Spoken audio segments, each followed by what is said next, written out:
The philosophy surrounding this holiday is very exalted and quite complex. That's how I explain the ideas of Rosh Hashana, not only here, even in my classroom when I deal with boys who study.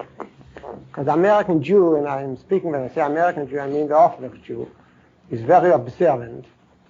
Matter of fact, I mean, he's very meticulous about external observance, but he has no concept of emunah. He doesn't understand what emunah means.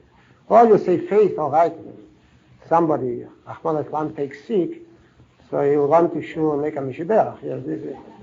But that's all where how emunah expresses itself. But simply, emunah faith in HaKadosh Baruch Hu, and he does not understand, nor does understand the uniqueness of our Jewish destiny and of our historical experience and our hopes and visions as far as the future is concerned. That's why Rosh Hashana is the most exalted holiday in the Jewish calendar. Yom Kippur is much easier. Yom Kippur is simpler. Yom Kippur is more accessible. Yom Kippur is sin and forgiveness, not atonement. Stealing stealing or robbing or doing evil things and then regretting, repenting, and expecting God to forgive or to grant atonement. This is simple. The ideas are simple. But Rosh Hashanah is a very, very difficult holiday as far as the philosophy. So I'll take advantage of that opportunity and I'll bore you again the way I did last Shabbos. I can't help it. You have got to understand what Malchus means, and what Zichronot means, and what Shefrot means. And basically Malchus, Zichron, and Shefrot not only express the essence of the holiday, but simply the essence of Jewish destiny and Jewish philosophy. Let me just recapitulate what we said last Shabbos, last Saturday night. Then I'll pick up the thread and we'll pursue the basic ideas of Rosh Hashanah. Of course, we spoke about Malchus, and we have arrived at the following, I would say, definitions of Malchus. What does Malchus mean when we speak Malchus? Right, number one. What is it? Now, whoever was here could help me out. Number one, what does Malchus mean? God is king of the world. This is the motto of Rosh Hashanah. God is king of the world. It means first of all, he is the creator of the world. He has been before the world was created alone. He is the only one who is eternal, and his existence is singular and unique. As I told you last Saturday night, God is existence par excellence. If something does exist, if creatures do exist, if his handiwork exists, if the world exists, if the universe exists, I mean, from our globe down, up to the outskirts of the cosmos, is because all participate in the existence of God, because God shares existence with them. But there is only actually one existence, one reality, God's reality. That's why when Moshe inquired as to his name, God told him, Ehyeh Asher Ehyeh. You ask me what my name is? My name is existence, reality par excellence. To exist means to participate in God, to share with God, to be close to Him, to associate Him, to befriend Him, to feel the link, to experience the link between one and God. Secondly, this is number one. This is basically Yetzer Olam. In other words, whatever exists has its roots in God, who sustains finite being by permitting him to partake of his infinite being, number one. Number two, it means God created the world, he sustains the world exists because God is kind and good and merciful and permit the world to share with him. Second, the world belongs to him. The world is God's. I told you in a juridic sense. God is the Lord and the owner of the world in a plain sense of what we call dinamominus, of civil law. Because he created, the creator, is the author, and he has authorship rights to his handiwork. That's number one. This is in Yahadus plays a great role. God's ownership. God owns the world. It's his. Third, since the world is the property of God, it is also consecrated and hallowed and dedicated to him. Property of God in Yahadus, whatever belongs, results in what? If something belongs to God, if it's property of the Lord, what does it result, halachically? In Hekdesh. It is Kedesh, sacred. Since the whole world belongs to God, so the world is consecrated to God. It's interesting that when David said, when the psalmist said, the world belongs to God, or is his property, or is his domain, his estate, his realty, so David used a very strange expression. La deshem oretz umleo, tevel v'yeshvo. Not oretz hishel adeshem. If I want to say, this house belongs to me, I wouldn't say li habayis hazeh. It would be very clumsy Hebrew, say li habayis hazeh. Or I would say the house belongs to my father. I can't say li'ovi habayis hazeh. Very strange Hebrew. I'll say habayis hazeh hu shalovi, of course. Or shali, or shalovi. Shali, shalei, shaloch. Shalovi. So when David proclaimed the lordship of God over creation, the right of authorship that God enjoys, as far as his handiwork is concerned, the fact that God owns the world, he should have said, Oretz umleo shel adeshem. He didn't say that. He said, Ladeshem oretz umleo, tevil v'yesh v'lo. It's very strange. To God, the world not belongs. It's consecrated. Tevil v'yesh v'lo. The universe with its inhabitants, with its population. You see, whatever is consecrated is in Hebrew comes with the dative. How does one consecrate an offer to God? During the times of the Beis Hamikdash, one brought an offer. What did he say before? Ladeshem chatos, korban ladeshem elo. That is consecrated to God. It is the offer which is dedicated, hallowed to God.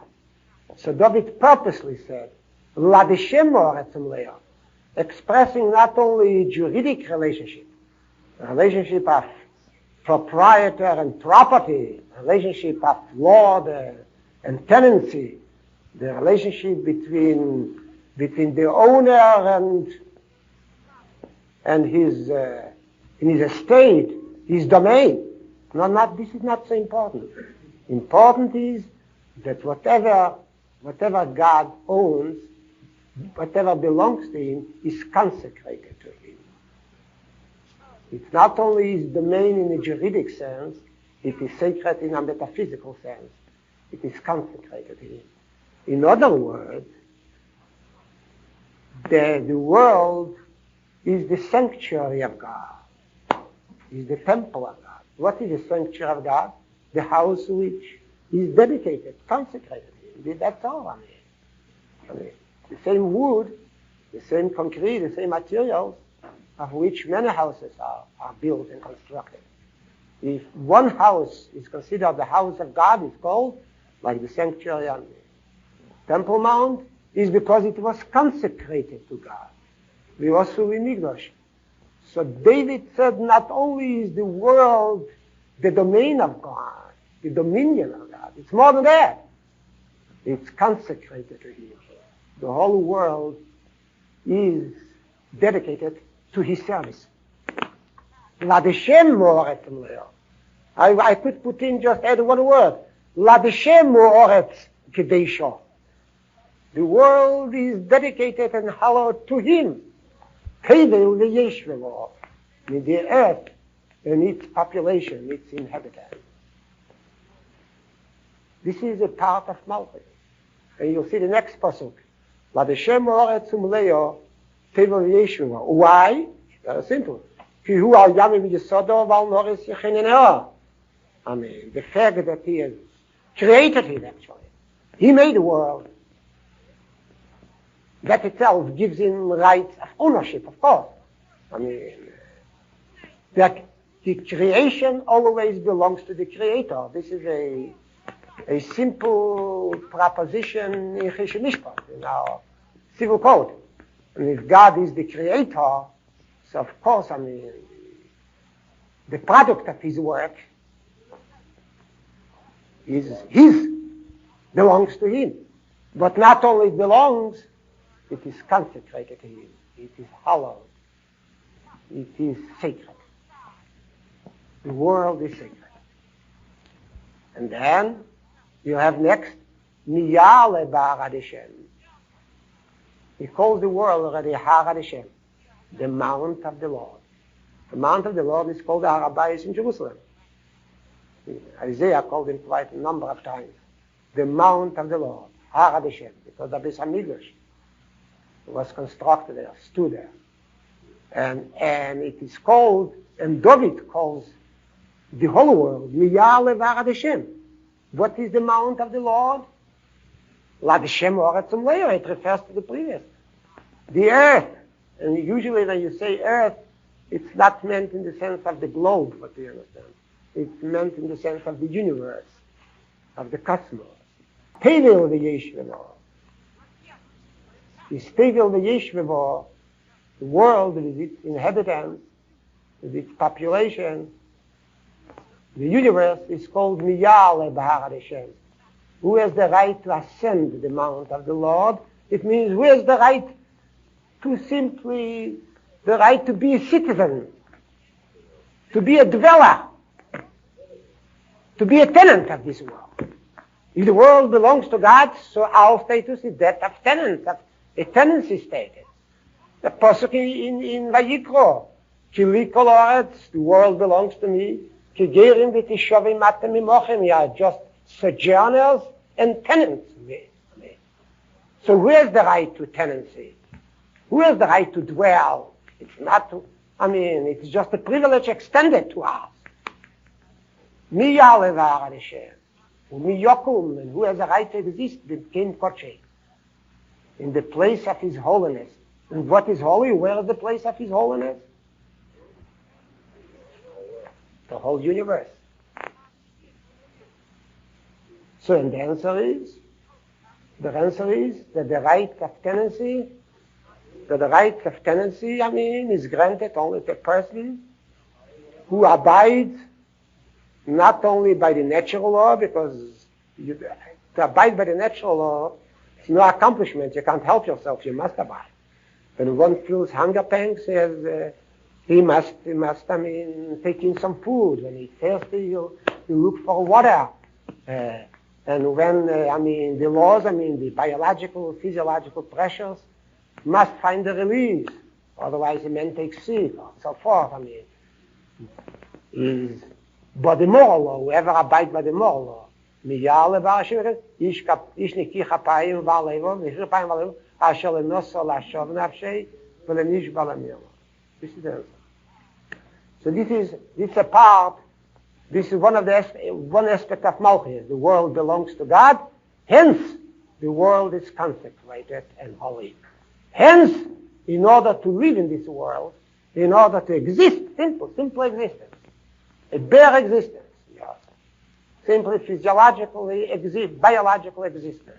The fact that a man has an organism which functions, and of course he was endowed also with intelligence, has a self-awareness, anticipates things, hopes, and beholds visions, and remembers the past. So this itself, it requires, actually is a privilege, is a prerogative granted to man. Who is the one who is entitled to that prerogative? To simply to live in this world, or to be a dweller, to be a tenant, is the one who abides by the moral law which was formulated by God, in the same manner as the natural law was formulated.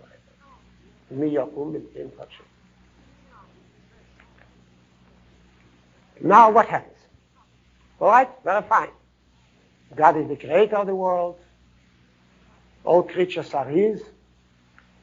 Not only do they belong to him, but are consecrated, dedicated to him. They must abide by his will and comply with the moral law which is formulated by God. What happens? What happens? All right, it's fine. So why do you have to recite Malchus? Malchus is Rosh Hashana. It's a fact, okay? I would like you to continue this. All right? We have tried to define the fundamentals of Malchus. God creator, God Lord of the world, reality, creation, consecrated to him, in order to dwell in that world which is the temple of God, the Beis HaMikdash. So one must obtain a license from HaKadosh Baruch Hu. I would say a lease. And the rental which he pays for the lease is what? The observance of the moral law, the compliance of the moral law. If the world is sacred, only one who leads a saintly life has a right to live there and to dwell and to be defended of the sacred law. Very simple. All right, fine. So you can close out. I'll close my notebook. You, the Marzem, will go home because it's too early for Slichas yet. So what's wrong with this world? What's wrong? What's wrong with this world? Yeah, what's wrong with this world? So why do you have to say Malchus? So what is the idea of Malchus? We have stated already what Malchus is, and fine. A person has something wrong. Yes. So you find that that's the way everything operated, but as it turns out, it's impossible for behind closed eyes to law. So then what happens? What do you mean it's impossible? You are a defense attorney now, what? You are a defense attorney appearing on behalf of humanity. Perhaps you are studying law, but apparently that God is not the king of the world yet. Apparently. He should be. However, he is not the king. He is not recognized.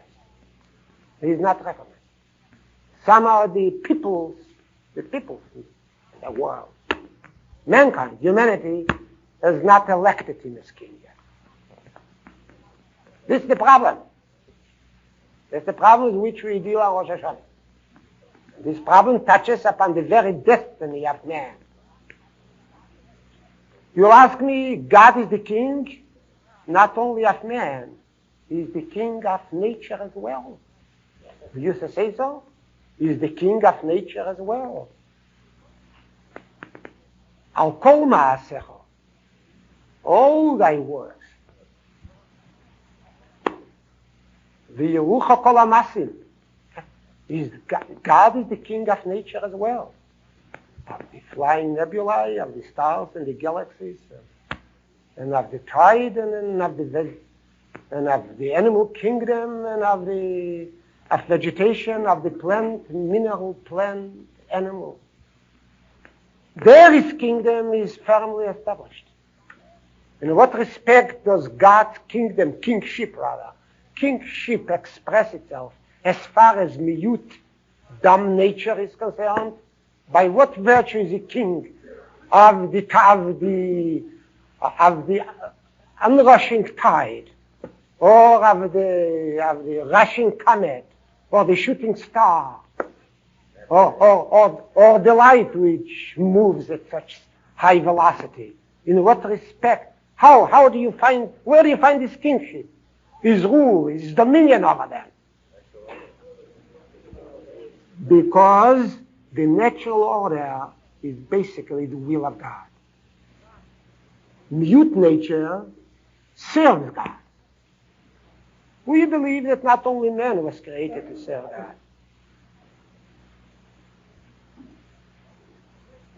What's the first bracha in Sheva Brachas? Shehakil Borom Echredik. He created everything in order it should recognize its glory. For his glory, it means to serve him. Shehakol Borom Echredik. Then we say Yetzer Odom. Blessed be God who created man. But before the creation of man, God created everything. Water and earth and the heavens and the astral world. I mean, those dark, distant, endless distances. I mean, the entire cosmos was created for his glory ad gloriam Dei. What means ad gloriam Dei? To serve. We believe, Yehadus basically believe, you may find parallel opinions in Greek philosophy, but Yehadus, the original concept of Yehadus, the whole world is a living organism. The Ram has dedicated a whole chapter in Neruchim, 72nd chapter. The whole organism, the whole universe, is as the Rambam calls it, is a macroanthropos, a great man, a giant. An infinite, an endless, tall and powerful.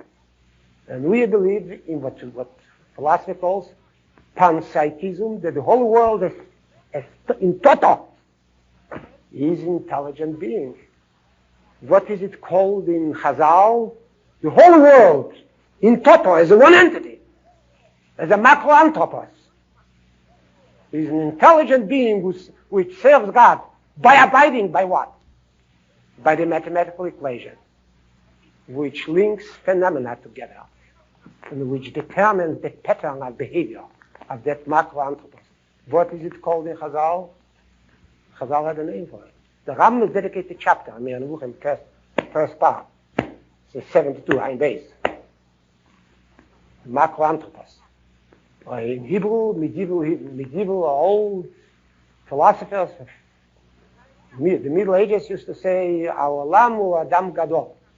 The world is one big man. The Adam, and man, is Olam Katan, is a little world. Microcosmos. The man is a microcosmos, while the world is a macroanthropos. Yes. But in the world, what Chazal is called? Sar Olam. Sar Olam. Sar Olam means, the Rambam said, this means the world, the universe, in total, as one entity, as one organism.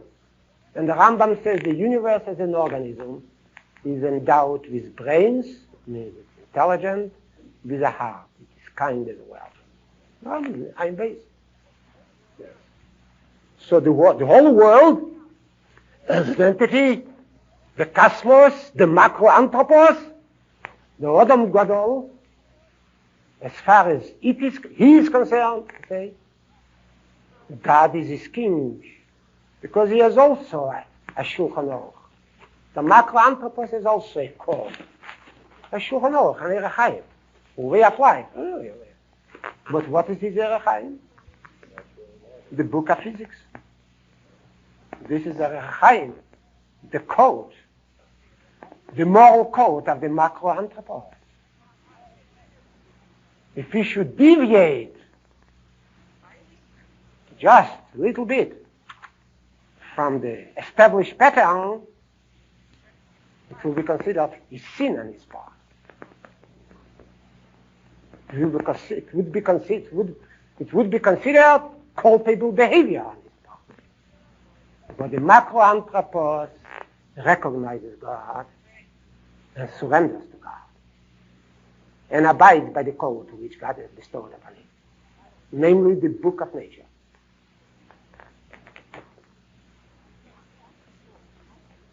The macroanthropos cannot rebel, will never rebel. There is strict necessity, that we call the natural law, by which the macroanthropos is guided. It can only behave in one definitive way. The macroanthropos has no option. There is no choice. There is no bchira chofshis. Interesting is that if you take a look in Rashi, in Azinu, you read next Shabbos, we just started to read this afternoon, Azinu Hashemayim v'oretz v'adaber. The question is, why did Moshe invoke heavens and earth, to witness, the covenant which he reached with the community, the Jewish community? So Rashi says, quotes the Midrash, Hashemayim, the heavens tell the people, have you ever seen the sun rising in the west and setting in the east? Have you ever planted wheat and you reaped corn? Have you ever planted an apple tree and you found pears and cherries on the tree? What does it mean? The macroanthropos, nature, mute nature, says it abides strictly by the laws which were implanted. Inorganic, embedded, inorganic, and in inorganic matter. And is guided by that principle. It can only behave in one definitive way. The rose blossoms in June, the tide rises and recedes in accordance with the gravitational pull, the light spreads, moves at the same speed, etc. Nature serves God for only one pattern of behavior as being prescribed for nature. Question is about man. Does he serve God or not? What do you say? Does man, he should certainly. Does man recognize the sovereignty of God? Does man recognize the sovereignty of God? Yes, prayer. He has a prayer, he has a right. I'll tell you. Man, when you speak of man, you have to speak, about man at two levels. Man as a natural level, as a natural being, and man as a spiritual being. As a natural being, man does, abide by the laws, by the natural laws which has been prescribed for him. In the same manner as the beam of light or the drop of water or the star.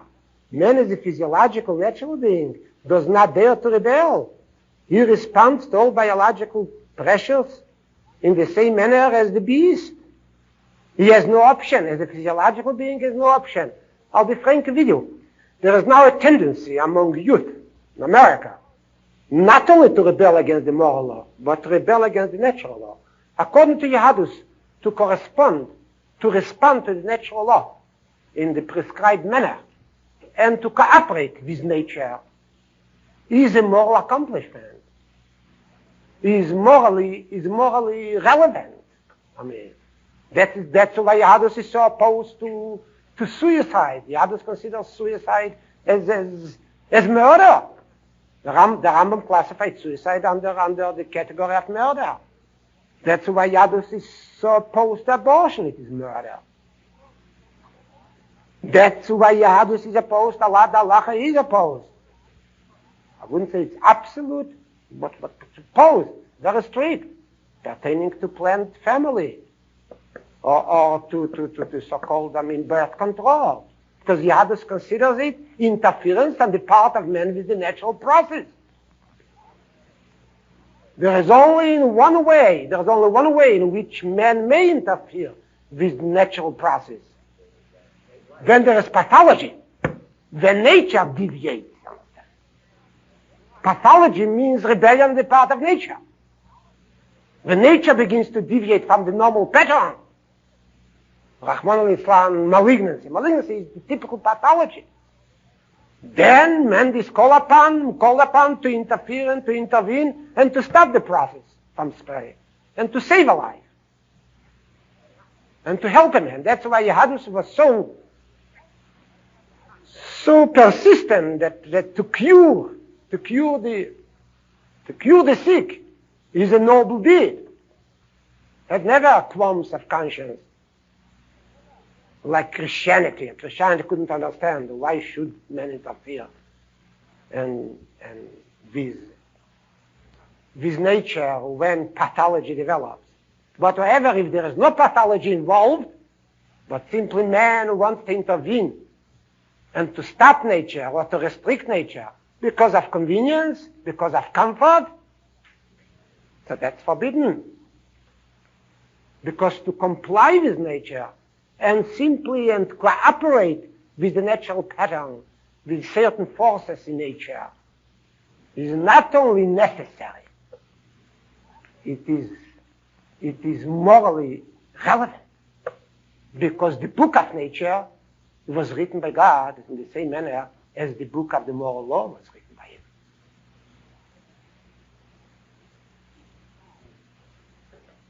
For instance, now, take for instance an alcoholic. Alcoholic, I mean, the question is there is no specific law in the Torah, I mean, we should not get drunk. No. But the Ramban says no, it comes under Gdeshin Tiyul Lekechem. I mean, it means basically the sin consists in working against, so to say, the normal pattern of human life, because alcoholism finally interferes with man's health and shortens his life. The same, for instance, the drug plague now, the drug scourge. Basically, it is rebellion of men not so much against the moral law, against the natural law, against the normal way of living. Sometimes man is so anxious for hedonai, for carnal pleasure, because pleasure has an hypnotic influence over man. And man simply wants to squeeze out of nature every drop of pleasure, whether it's in ugly fashion or in a beautiful manner.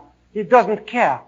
So, and when man becomes drunk with hedonai, not so much with alcohol, with hedonai, with the desire to live and to enjoy and to gulp from the cup of fly of pleasure, from the cup of hedonai, I mean, as much as possible, and to squeeze every bit out of life.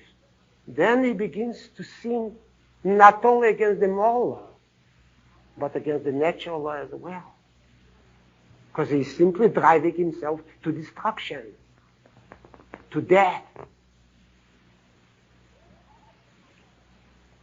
So modern man has already accomplished a great deal. Not only does he reject the moral code, he begins to reject the natural code as well.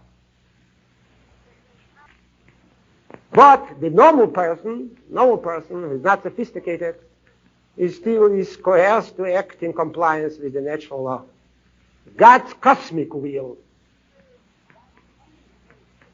is conformed to and complied with.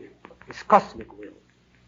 However, as a spiritual being, whom God provided with liberty and gave the option, and whom he gave the option either to dedicate his life to the service of God, or to confront his creator with arrogance and pride and vainglory and proclaim human sovereignty, man has not recognized God. Man basically, it is true of modern man, it was also true of ancient men, not medieval men. Medieval men in that regard was different. Of ancient men. Man who wants to consider himself as the king of creation, as the sovereign. His will is the absolute one. He wants to write his moral code for himself. He wants to write a moral code. In other words, at the cosmic level, Malchusei Shel HaKadosh Baruch Hu is a fact. The whole of the universe, the macro-anthropos, abides by the will of God. No one dares to contradict the dynamics of the cosmos. Man, no matter how sophisticated, must subject himself to the primordial will of God. However, at the level of human existence, of spiritual existence, or personalistic existence, The will of God, which expresses itself in the moral law, is not implemented. The sovereignty of God is denied, and man tries to make his moral laws and to decide by himself, all by himself, what is good, what is evil. In my opinion, there are many interpretations about the sin of the Yitzhak, the original sin. What actually was what was the substance of the original sin? Man wanted to acquire a little intelligence, so what's wrong? Is already the Rambam noticed it. Maimonides, the Mir Nevuchim, that the Torah says, Tevorah, don't say emes v'sheker, to distinguish between truth and falsity, but between good and evil. And the Ram says very well, if Adam Rishon wanted to study mathematics, this is not a science which deals with Tevorah, it deals with emes v'sheker. Apparently what Adam wanted is to write his own moral code, to determine what is good and what is evil, what constitutes a crime and what does not constitute a crime, what is culpable and what is good, what's worthy, what is morally deserving, you see. And man starts to write his own code, his own moral code, then man meets with disaster. Then disaster strikes. If you want to, you can see it in modern life. Modern men basically, the whole rebellion now, rebellion in the academic circles, rebellion in the church circles, rebellion of modern man. What is the rebellion? Against the moral code. Man wants to write his own moral code. When a person like Manson begins to write his own moral code, so society can actually advance. When man begins to write his moral code, so then he reached the brink of a bottomless abyss. There is something else. This is one. That's why Malchus Shel HaKadosh Baruch Hu is not established yet. Because man rebels against it. If God is the creator who prescribed the code for nature, the code of behavior for nature, so he has a right also to prescribe patterns of behavior for man as well. Man also denies something else. Man in his pursuit for sovereignty denies even the cosmic kingship of God. Man denies it. He looks upon the cosmic drama as self-determining. That's what you call the scientific viewpoint. Self-determining, closed from within, self-sufficient, and completely meaningless, mechanical. In other words, while miyut nature acknowledges the kingship of God, man denies it, rebels against it, and embraces the philosophy of man-God. This is a philosophy now.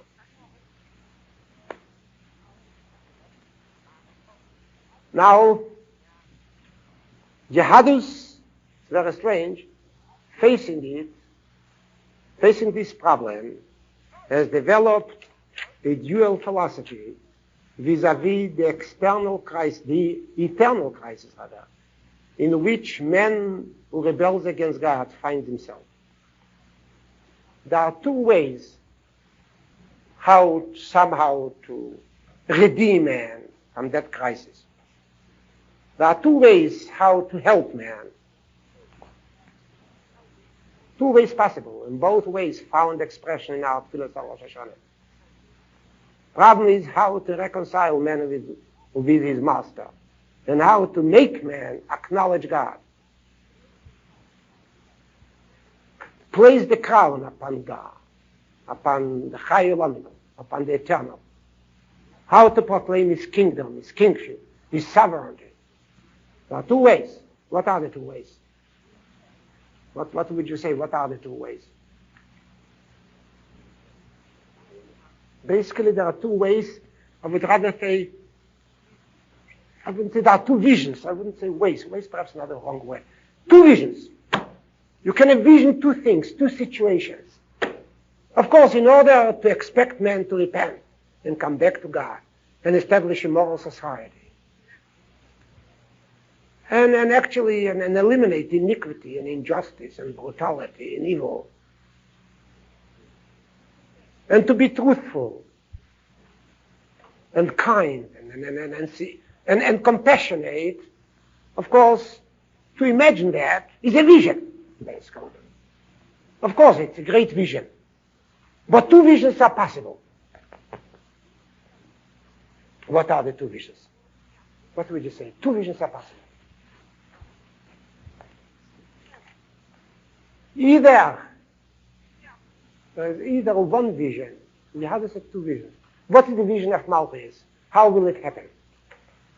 The establishment of kingdom of God on earth, that man will abide by his will, and he'll recognize God as the king, and he'll give him the crown. Yeah. How will it happen? How will it happen? It can happen in two ways. It can happen in two ways. There are two visions. I can have faith in man. Faith in man. Yahadus has great faith in man. Man will finally change.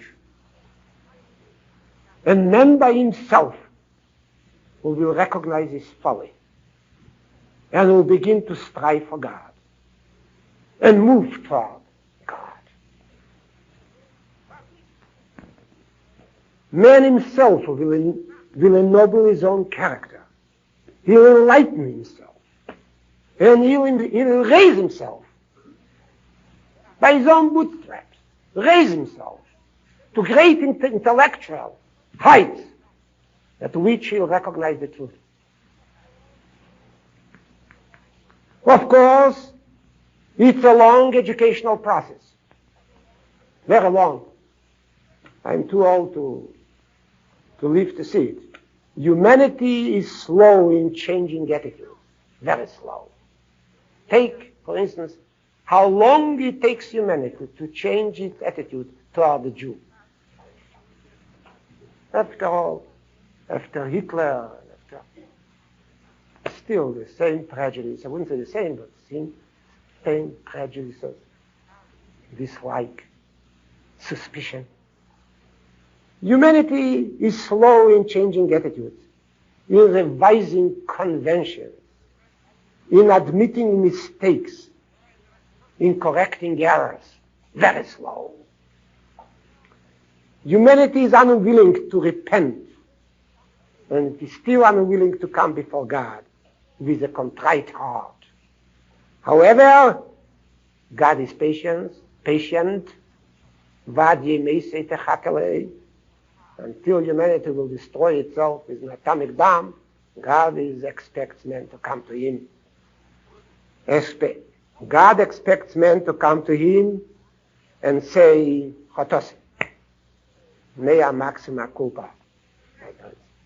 In other words, man will open up his eyes, will search for God long, explore his inner world as well as the endless lanes of the mysterious cosmos, and finally will find God everywhere. In a word, the initiative is not God, but whose? Man's. Of course, God may help a little bit, accelerate the movement toward him. But however, it's man's responsibility, man's job, and man's goal. He'll have to do it all by himself. Is this correct? What do you say? Correct? Is it Malchus? Valkene kavalocho adeshem lekenu. Viris mehero bisiferes uzecho. To witness, the glory of thy strength. Laver gelulim in oretz. To remove abominable things from the earth. Volulim kores yikareson. And the Idol should disappear. The second Elam b'malchus Shaddai, the whole Nevosoi, Yakiru v'yedu kol yesh v'seir. Yakiru, they'll recognize, they'll learn, they'll acquire knowledge, they'll advance, and they'll know.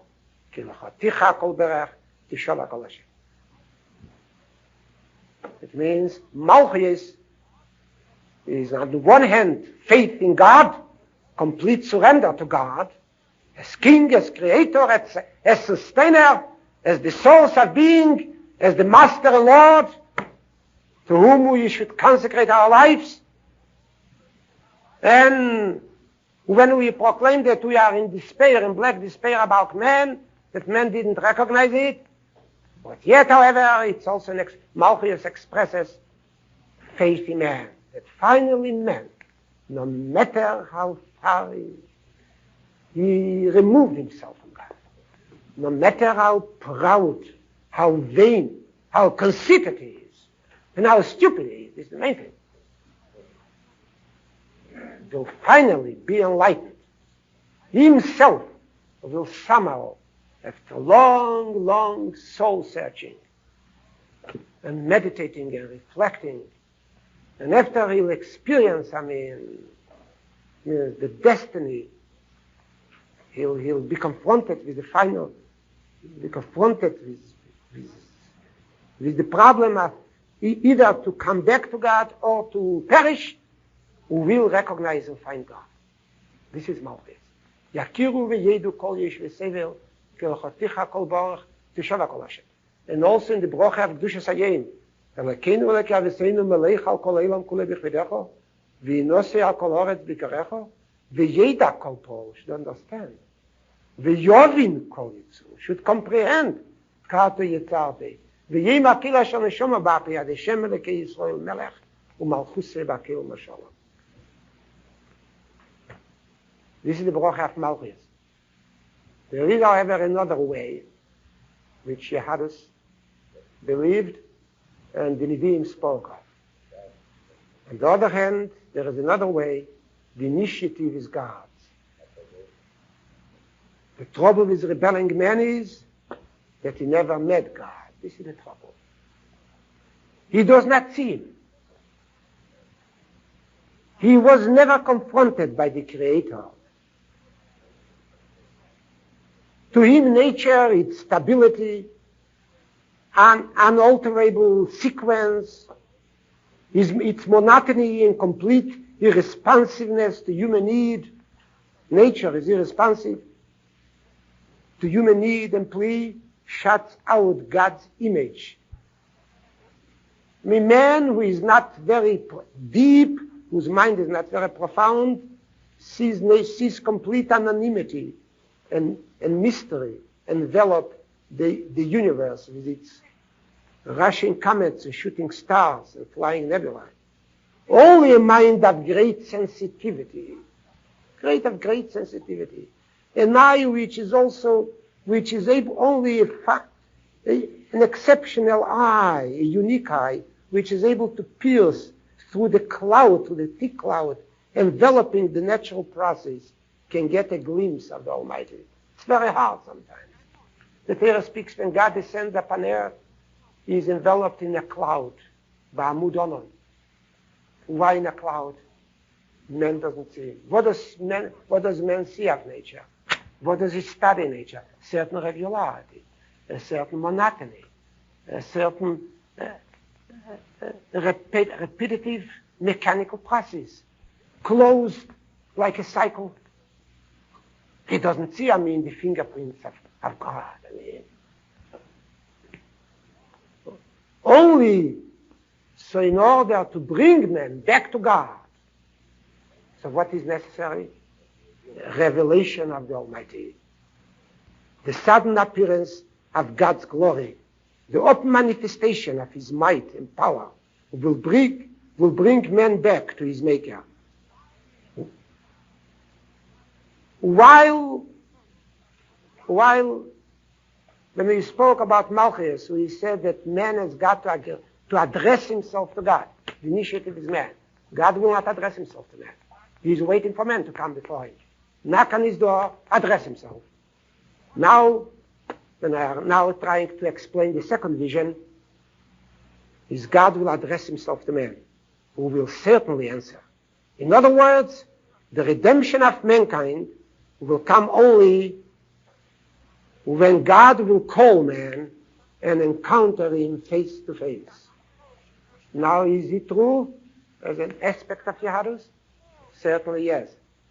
Where is it expressed? Where is it expressed? In Malchus is the first aspect. The first aspect is expressed in Malchus. God is waiting for man, no matter how slow he is. God expects man to come, no matter how long it will take. God expects man to enlighten himself, somehow to pierce.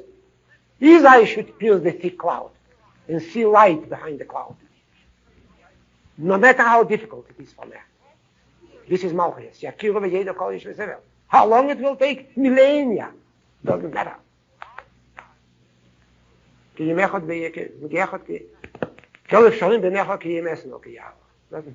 God is patient. God is perseverance. He'll wait for man. There is another way how to understand redemption of mankind. Is by God appearing to man. God, losing his patience, appearing to man, say, come on. This is revelation. Both visions are true. Malchus expresses which vision? Initiative is man's, belongs to man. God expects man to address himself first, then he'll respond. Which broche expresses God's appearance, revelation, ignoring man. No, explain this is not international. Ignoring man, ignoring the fact that man is not ready yet, because perhaps if God will wait for man to get ready, he'll never be ready. So God will accelerate the process of redemption of man. This is Shefris.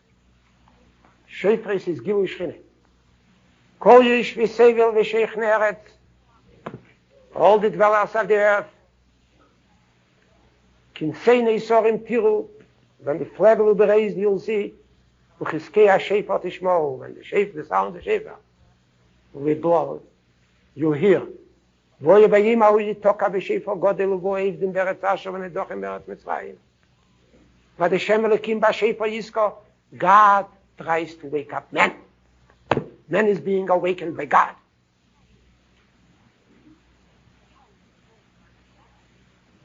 Man is aroused by God. God appears. He knocks on the door of man. It's too long. Come to me. That's the difference between Malchus and Shefris. Malchus speaks of Gilui Shchina and Shefris speaks of Gilui Shchina. But Malchus speaks of Gilui Shchina, natural Gilui Shchina. The man will see God where? In every phenomenon, in every experience. In the beautiful morning, and in sunset, in sunrise, in the stars, and the tide, and in growth, and in death, and in life, in the movement of his own muscles, in his own sensations, in his own thinking, in his own feelings, in his own sentiments, in his love, in his admiration for beauty, and so forth and so on. He'll discover God. There will be no need for supernatural revelation. Everything will proceed in accordance with the established scheme of Sheshis and Ebreshis, but man will discover God through his intellect, because his heart will be sensitized and his eye will be very discriminated. And then there is another way how man will meet God. And God will seize the initiative and will reveal himself to him. Of course, when God reveals himself to him, it will be preceded by a hurricane and storm, by great events will take place. When disaster will be about to strike, and suddenly God will appear and redeem the man from a cataclysm which threatens man.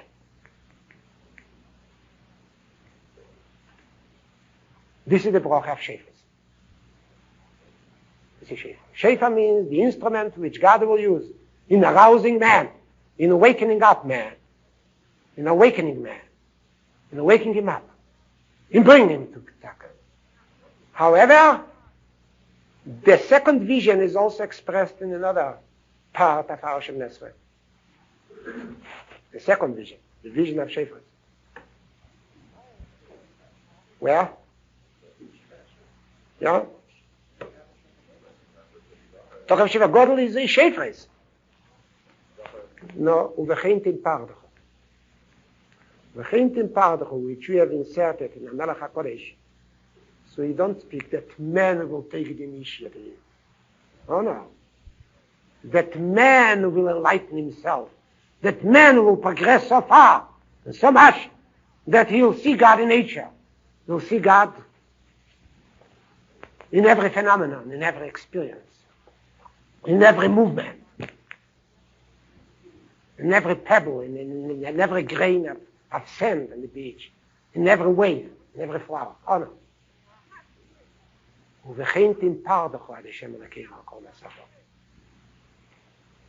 So it means we appeal to God, he should awaken man. He should arouse man. By how can man be aroused? How can be man awakened? Awakened from his complacency and pride and vainglory and his petty self-satisfying state of mind, self-righteousness, and in particular in his idolatrous faith, from his idolatrous faith in himself, in the progress of humanity without God, without the Lord, without the Almighty. How can man be aroused? How can be a man aroused when he's in a deep slumber? Chazal calls it Tamidah. How can he be aroused? I mean, if you call him, if you address yourself to him, he wouldn't hear you. How can be man aroused? By shaking him, by shocking him. Man should finally realize that he reached the brink of an abyss. The disaster is about to strike. That he'll annihilate himself and the entire community, mankind as such. That something is wrong with him. Man should be gripped, seized by a great fear. Pachad, you see, there are many synonyms in Hebrew as far as fear is concerned. Oh, there are about 7, 8 synonyms. Pachad, Nero, Emo, Charodo, Reyodo, Chil, Yiro. It's a long, I would say, spectrum, a long gamut of emotions, because each synonym in Hebrew reflects a certain emotion or a certain degree of fear. It's like the spectrum, different colors. There's transition from one color to another. There's transition from one emotion of fear to another emotion of fear. What would you put on at the end of? On the other hand, I would even say chil, charod, pachad is almost expressed the same emotion. What kind of emotion does pachad reflect? What kind of emotion does pachad reflect? Fright, terror, shock, fright. What kind of pachad? The unenlightened pachad, fear. The unilluminated fear. The primitive fear. For instance, the primitive fear. Even animals can experience pachad and chil. I mean, when a horse should somehow sense, instinctually sense, actually, not consciously, he's not aware of anything, but instinctively feel that some predatory animal is about to come, is lurking, or animals grazing in the steppes of Ukraine or in the Middle West, or whatever, in the Midwest. So if they should feel, for instance, that there is a menace, something dangerous is moving in, like an animal, predator animal, or whatever. So what will do? They develop panic, they become panicky, and when they act, they don't act intelligently. Because many times when there is pachad, the person who wants to save himself will act just contrary to the best interest of his. For instance, in a theater, shout fire in a theater, people will kill each other, not because of the pachad. It is a shock, it's paralyzing fear. It's paralyzing fear. But this fear sometimes is excellent in order to cure a person. You cure a schizophrenic with electroshocks. And sometimes a man who is vain and conceited and proud, unjustifiably proud, and selfish, and doesn't see the world, so can be cured through pachad, the great fear, when disaster strikes or about to strike. Then somehow his mind opens up. Then somehow he begins to realize that his way of life is wrong. This has got to change. This is the paradoxical Hashem Elokeinu kol masecho, ve'imoscha kol ma shebarosa. You see, on the other hand, at the other end of the spectrum, there is zero. Zero already means intelligent fear. Zero means a fear, of course, and I am capable of meeting any destiny, or of protecting myself from a menace, from a danger, of shielding myself against it. And Yira also means awe, in the sense of Yiras HaKoved, of reverence, many times.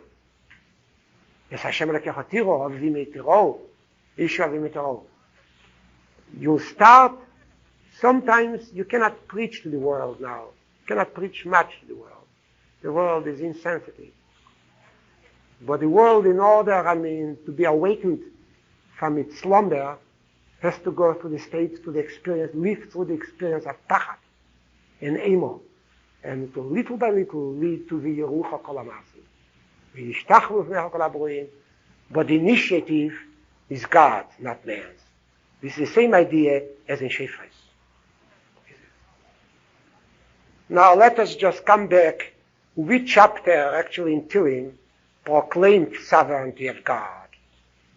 Proclaimed sovereignty of God in the most conspicuous, in the most explicit manner, which this is chapter Chavdalet, 24. Like the Shem Oratz Umleya Tevu V'Yeshuva, Kvar Yam Yisoda V'Al Noretz Yecheneneo, Miyale Varad Hashem Yokum Kim Kodshe. As I explained, since the world was created by God, it belongs to Him. Since it belongs to Him, it is consecrated to Him. Since it is consecrated to Him, the world, I'm a part of this world. I am consecrated to Him too. So in order to have a right to be a tenant in this world, to be a sojourner in this world, I have to abide by His moral law. And then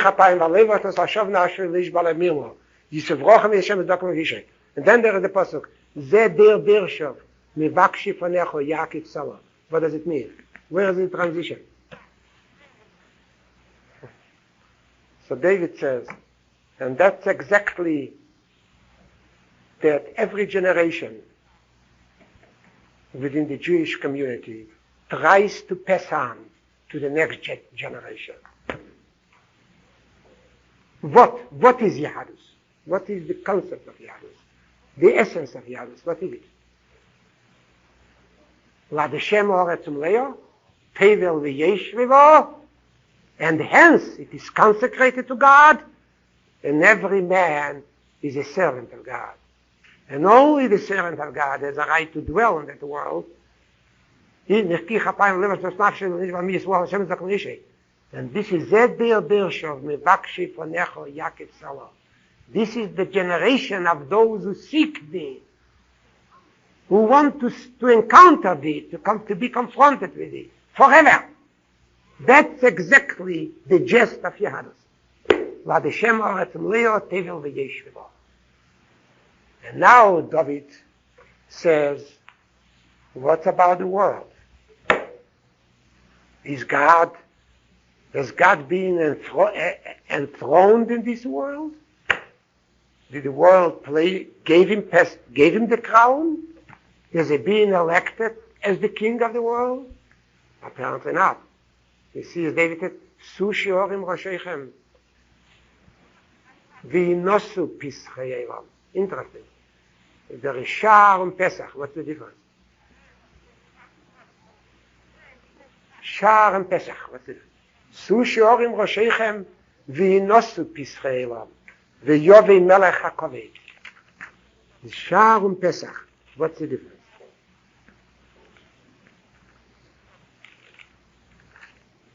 What's the difference between Shar and Pesach? Shar means the gate, correct? Vayia Shar Lizger, the gate to close. Pesach, what does Pesach mean? The opening. You see? Some Sushorim Roshechem, some have closed the gate, they don't let in God at all.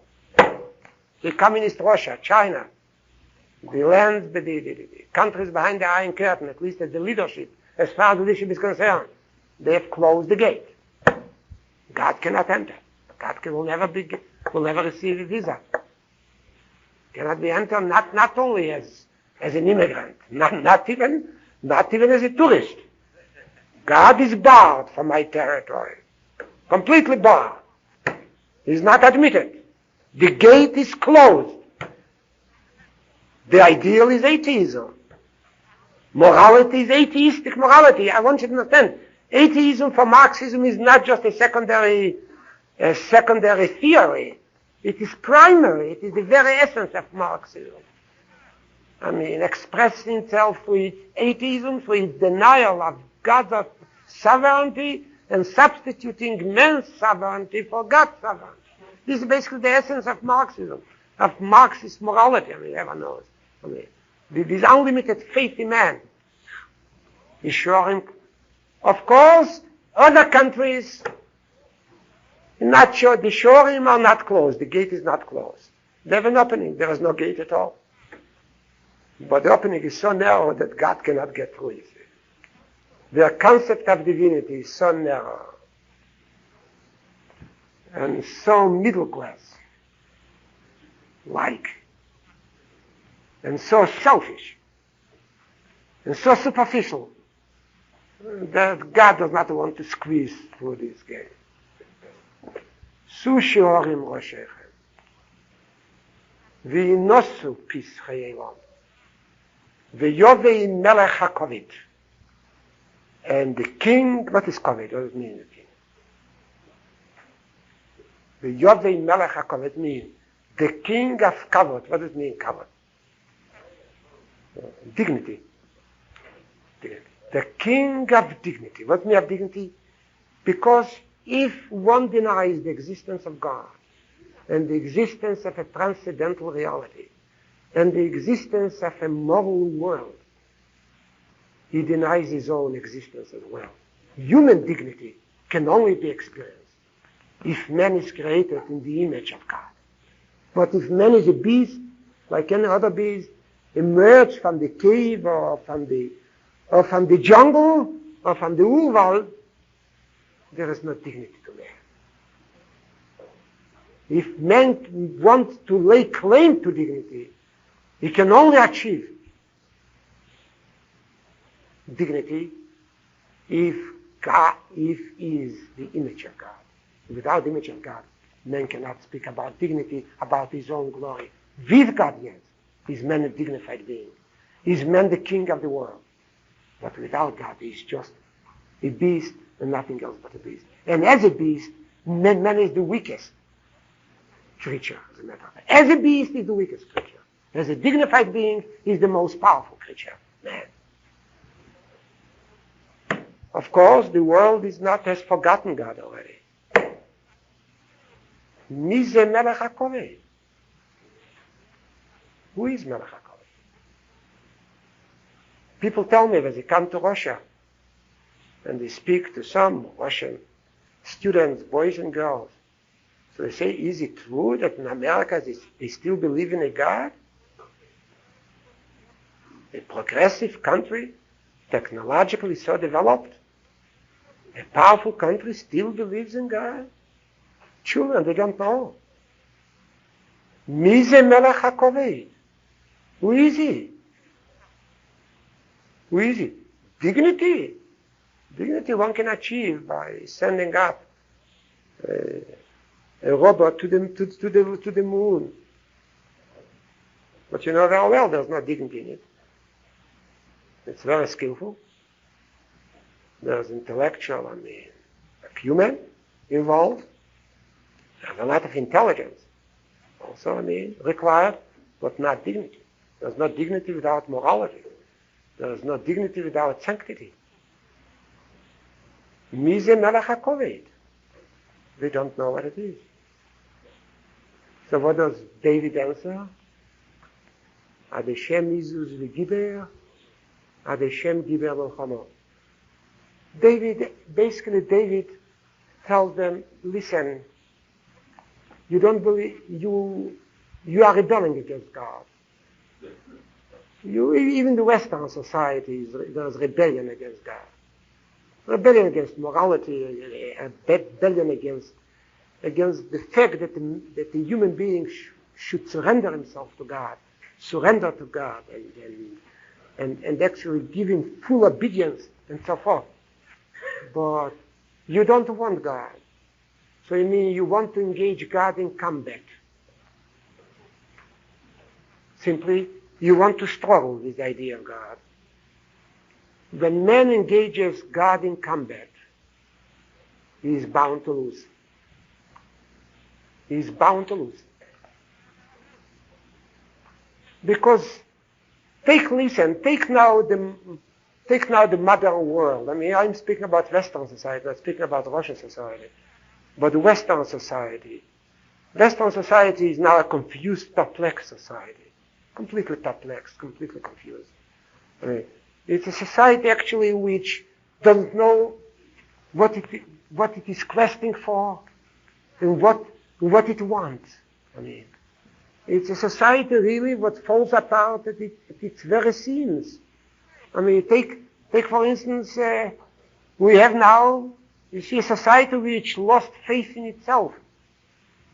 A society which is simply losing the battle against the Eastern, the communist powers. You have now, I see already missiles in Cuba, a submarine base in Cuba. As a matter of fact, in the last 5-6 years, America has lost so much faith in itself that I'm afraid that the administration of today will not act like the administration of President Kennedy. And I'm afraid that the submarine base will remain in Cuba this time. We have lost something. America suffers now from self-hatred.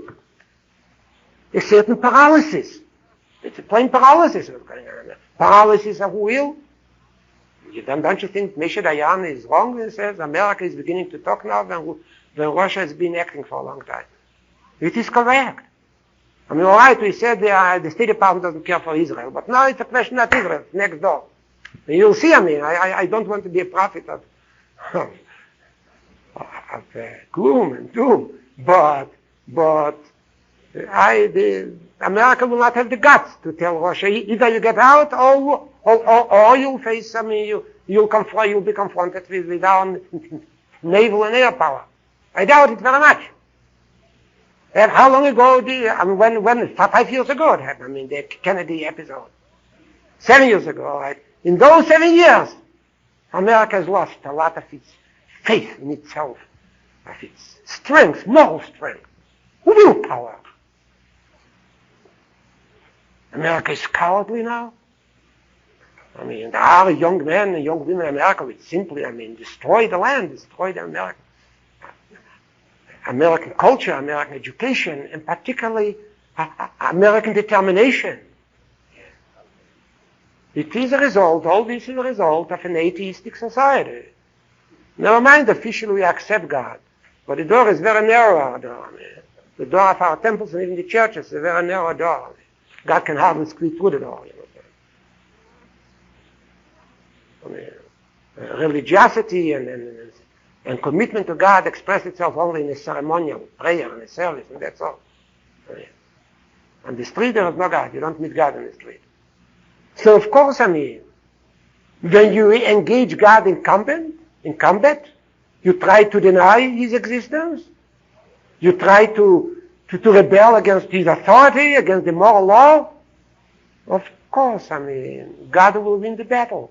You know how he will win the battle? That man will face disaster. If you have to let him in. Because if not, Yed Hashem Izus v'giber. God is strong and powerful and mighty. Ad Hashem giber mulchama. If it is combat between man and God, so God will emerge victorious. Victory will be his. Ad Hashem giber mulchama. It is simply impossible to get along without him. It's impossible. Imagine, for instance, could Israel, and I'm not the one who subscribes to everything the Israeli government does. I know very well. I'm very critical of many things they do. Could Israel carry on the fight or engage in a struggle with the Arabs and with Russia and that, without an element of faith? Without faith. All right? They are officially agnostics, agnostics, many of them, atheists, but basically it's the element of faith, which somehow, in a mysterious way, actually gives them courage and fortitude and determination to fight. When a man is in crisis, when a man is in distress, without God, believe me, one is mighty lonely. I can tell you that. Only God, if you befriend the person and he's with him, so gives strength to man to endure moments of crisis and disaster. You see, Ad Hashem Izus v'giber, Ad Hashem giber mulchama. In any struggle and man is engaged, it's good when God is on his side. And if you engage God in combat, man will be defeated completely. So it's no use closing the door and leaving him outside. Because he will take it by storm. He will conquer the fortress. If you are not willing to let in God, God will finally open the door. He will fall. And then he appeals again. Su shorim roshechem. Apparently his words made some impression upon them. Su shorim roshechem. The answer is no. Here it doesn't say v'inosu. Here it says usiu pischei elam. What's the difference between inosu and siu? What's the difference between inosu? First it says su pischei elam. Su shorim roshechem v'inosu pischei elam. And here it says, Su shorim roshechem usu pischei elam. What's the difference between inosu and su? Huh? Inosu means forcibly raise. If you refuse to open up, we'll make you open up. You'll be forced to open up. Forcibly raise. Forcibly. And su means rise, open up voluntarily. He says, this is the wrong appeal. It's a wrong appeal always. It's not the Jewish appeal, basically. When you appeal to people to recognize God and to associate with God and to befriend God and to listen to Him and to abide by His will, so you don't have to threaten them. Yadus has never threatened. Yadus has never tried to persuade man that he should serve God and comply with His will and observe His laws because a man is a mortal being, he will die. Yadus has never has never introduced the motif of death in order to strengthen faith in man. Never. On the contrary, Yahadus told the Kenim they should not defile themselves with a dead person. On the contrary, Yahadus wanted men to find God in life. Not only because Hashem Jesus we give Hashem give Muhammad. In times of distress, it's very hard to get along without God. In times of suffering and crisis, when a man is in despair, he needs God. This is not the only reason Hashem Jesus we give Hashem Muhammad. Yahadus wanted men to see God in everything. Su shorim rosheichem esu pisraelam ve'yove melech hakovet.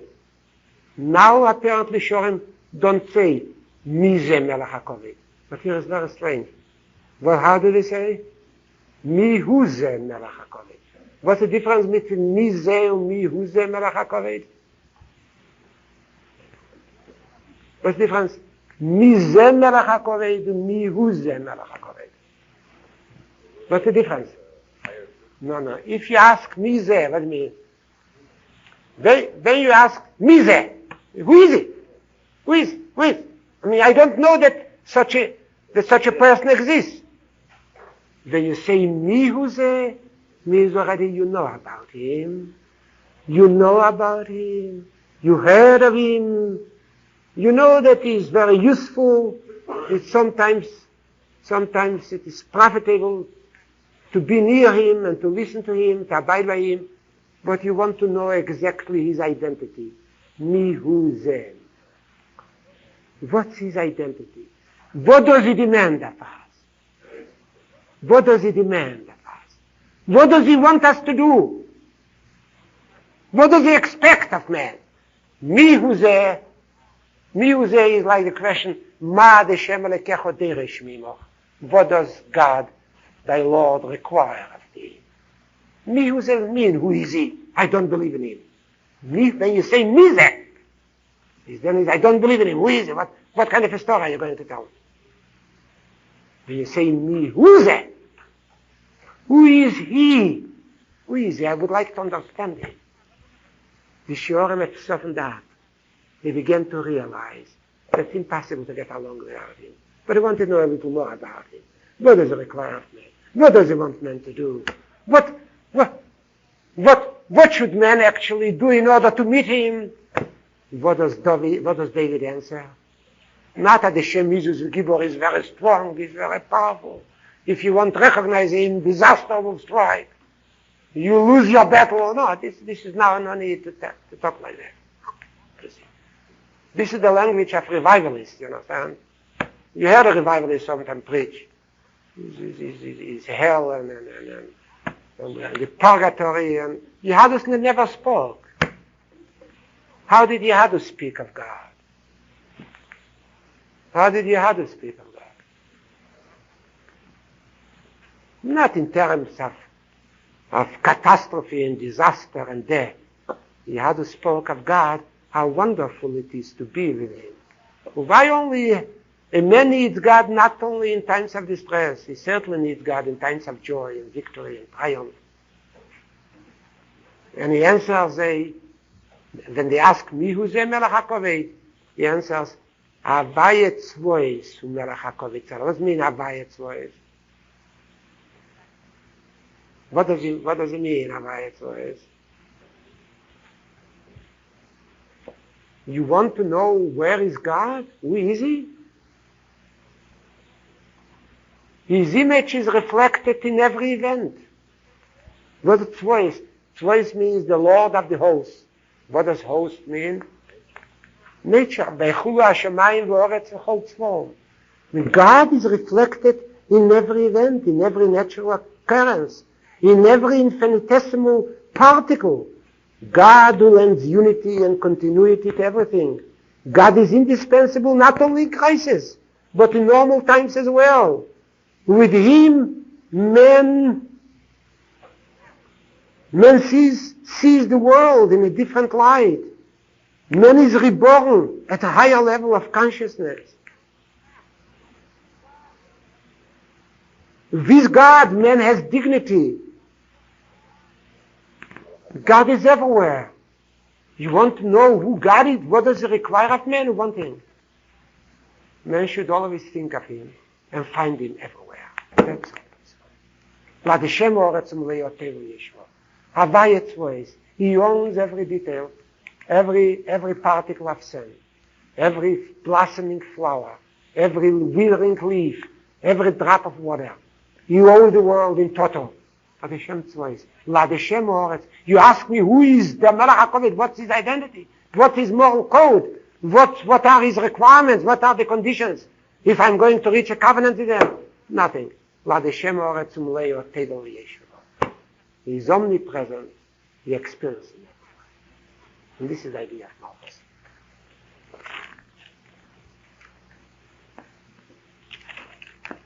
What time is it now? 11. Don't worry, you'll see Slichas on time. Now let us, I try to give you just the digest what Malchus is. It is God, and it's very strange. What is the paradox in Malchus? In Malchus, yes. What is the paradox? Again, Yehadus is full of paradoxes. Very strange, sometimes contradictory statements. What is the paradox? It's a very strange paradox. I told you once, I believe, when I was a young child, I studied in Cheder. My Rebbe was a Chabadnik. If I have a soft spot for Chabad, it's to be traced back to my childhood years. He was a strange person. He was not a great scholar, very far from it, but he had a sensitive soul. And if I am preaching to you about God, the image of God reflected in their phenomenon, give credit to my Rebbe. He taught it. He instilled it in me, my young heart. It was that time I was an impressionable child with a sensitive heart. Now my heart is stout and covered with fat. But at that time I had a very sensitive heart, and he instilled in me what you call Havas Hashem, love of God. Love of God means when you see God everywhere. When you feel His presence. You feel His presence. You feel simply, when you are alone, that you feel that somebody is with you. And I'm quite often alone now. So particularly when I take a Gemara and I study, I feel somebody is with me, bending over my shoulder and looking into the Gemara. Really, to me it's an experience. William James spoke about the reality of the unseen. William James was not a mystic, very far from a mystic. Very far. So he's the father of pragmatism. He and Pierce, the father of pragmatism, but when he speaks about religion beautifully, The Right of Religious Experience, a wonderful book, in spite it was written by pragmatists. Of course, the idea that religion serves just for men to be happy is wrong, according to others. Not to be happy, but men should be great, not happy. And greatness is not always synonymous with happiness. One can be happy and be a little man, and one can be unhappy and be a great man. And there is happiness in greatness itself. This is the main mistake that I made. But basically, the description of religious experiences are wonderful. So he speaks about the reality of the unseen. A full chapter devoted to that. I recommend the book to everybody. A full chapter. And this reality, if a man trains himself and sensitizes his heart, this reality and seeing can be experienced. It's a wonderful experience. It redeems a person. It is redemptive. It is cleaning. It is purging. And particularly it dispels black despair. Sometimes the man gets older and he feels lonely. And no one knows what loneliness of an old man is, unless one is old himself. Young people in general don't know what loneliness is. What do young people know what loneliness is? If he's lonely, he makes a date with a girl. All right. But loneliness is basically, it's an integral part of human awareness. And as time passes on, and with the passage of time, the feeling of loneliness becomes more and more pronounced in man. And particularly if he loses a dear member of his family to whom he was very attached, to whom he clung, is the loneliness is sometimes devouring a person, destructive. You are driven to madness by the feeling of loneliness. Madness, plain madness. And there is only one remedy. Only one cure. To take the Gemara out and to study. But not only the study of the Gemara per se, the intellectual exercise, which helps me a great deal, intellectual that my mind is busy, because I can get involved in an intellectual problem, but it is the mystical feeling that somebody is with me. That somebody sits on my right-hand side, on my left-hand side, sometimes on my left-hand side, on my right-hand side. It depends where the chair is, or sometimes on my left-hand side. And somehow bends over and looks into the Gemara. And of course, if somebody is with me, then is with him. You find a Bible over, they associate. And somehow I feel myself in a populated world. Not with ghosts, Chas v'sholom, I'm not a part of it. Not with ghosts, with real beings. And of course, mainly with the real being. Capital, the real being. This is basically Malchus. Experience of God, companionship of God.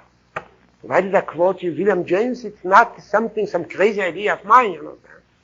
William James speaks about it. William James, when he speaks about the religion of the happy-minded, contrasted with the religion of the sick soul, is the happy-minded believer feels God. And this is true. This is basically the case. Means who ze melech hakovet? Are the Shem's voice. God who is present in every detail. What am I? Just a small, minute particle of creation. And God is within me, near me. On my left side, on my right hand side, on my left hand side. That's all what Yehadus wants them to believe. That God is with him, he's present. And the world is consecrated to him in order to be a rightful tenant in this world. One has to have a clean heart and clean hands. Now let's go to Zechana. While Malchus is explicitly universal in scope and character. Basically, when you speak about Malchus, you don't mention Jew. The whole world, Jew, non-Jew, all alike, must accept thy kingdom. ובכן תמפרדך השם אלוקינו על כל מעשיך, וימוסך על כל מה שבעשה, ויראוך כל המעשים, וישתח לפניך כל הברואים. Zichrenis has a double motive.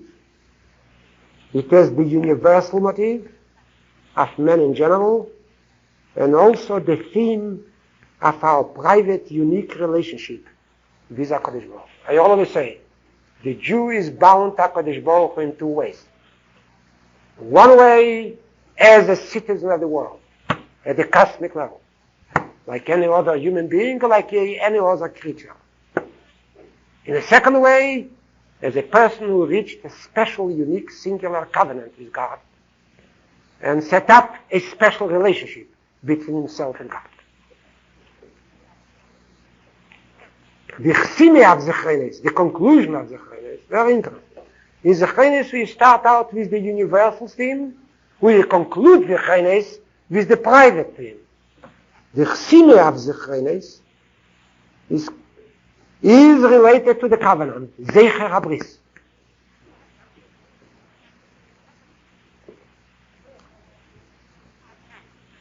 First of all, we think in universal terms of a world which is still in a state of rebellion and insurrection. And we also think in private terms, in terms of a history, a very strange history, of a little group, of a small group of shepherds, nomads, wanderers from pasture to pasture. What was Avraham, Yitzchak, and Yaakov? Nomads. Wanderers, shepherds, who moved from pasture to pasture, who somehow met with God and invited him to join their group. They closed the covenant. They reached the covenant with him, God Almighty, and 5 shepherds, or 3 shepherds, or 12 shepherds. And they gave him the crown of Meluchet. And God was happy that he found at least 5, 6 people who finally agreed that he is the king of the world. Vayikro Shom b'shem ad Hashem kel Elam. So the Rambam, this is the motto of the Rambam Sner Nevuchim, the Rambam says, the king of the world. This was the prophet which God derived from the covenant with Israel. They gave him the crown. And I told you before, it's a very strange paradox. On the one hand, you proclaim omniscience, omnipotence of God. God is the source of existence and reality, of power and wisdom. If something exists, it's because it shares, because God is kind enough, and lets him share in his existence, partake of his reality. God is the ruler of the endless universe, of the dark, uncharted lanes of the universe. Does he need the crown? The crown from us? And still he wants the people, taking within the context of the universe, of the billion of galaxies, whose light travels for millions of years. What is man on this globe? Ma'odom, what is man? And God somehow wants man to recognize his kingdom. That the galaxies, the stars, the endless space, are obedient to him. It is not satisfying to him. He wants man to recognize his kingdom, that he is king. I told you I haven't finished. So I was in that teacher of mine. He was a Chabadnik with a very sensitive heart. He taught me 2 things.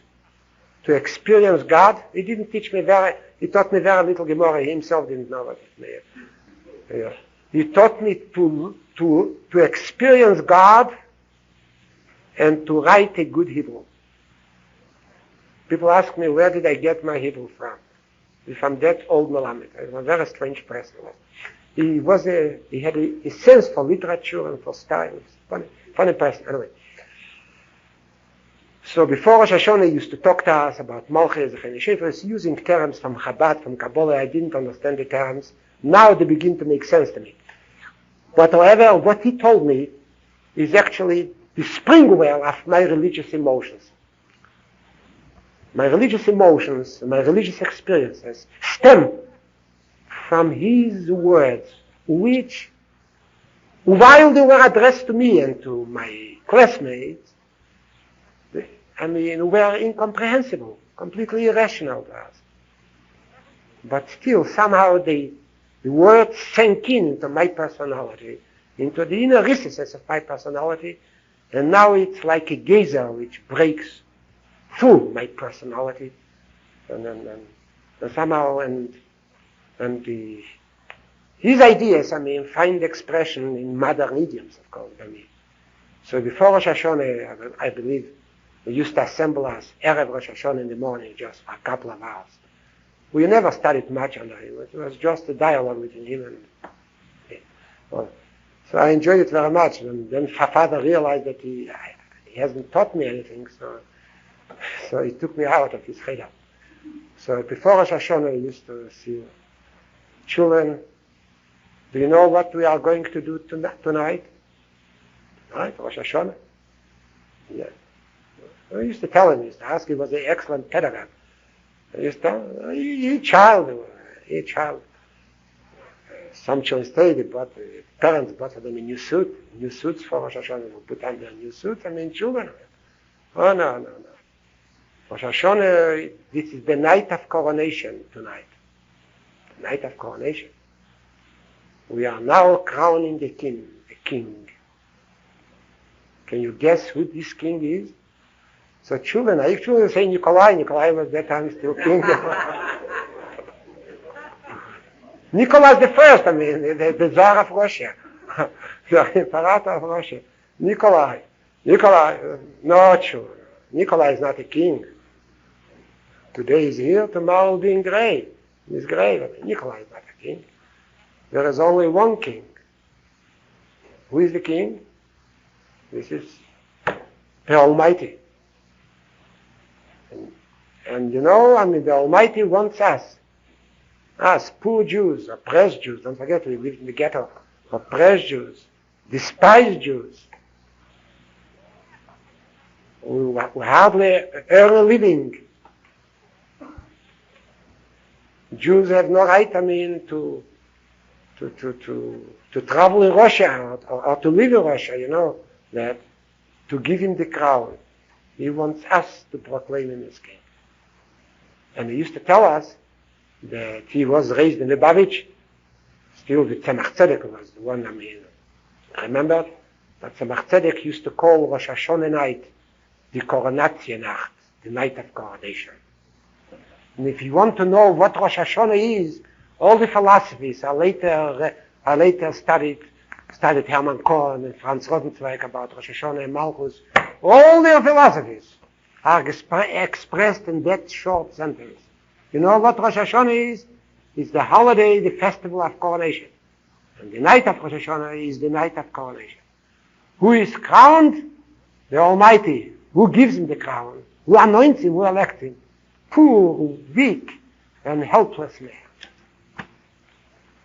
Why such a paradox? This Yadus.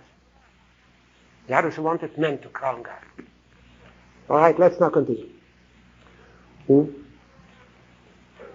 What is Zichronot? What do Zichronot stand for? First, let us isolate fundamental motifs in Zichronos. It is an extension of Malchus, the king to whom everything owes its existence. This is a motif of Malchus. And who owns everything. Everything owes its existence to him, and he owns everything. This king is not only omnipotent, but omniscient as well. Nothing escapes his attention. He searches the mind and the heart. Every thought, feeling, or volition lies open to his eye. Lefonov niglu kol talumes, lefonecho niglu kol talumes, ve'amen historis shemebreishis.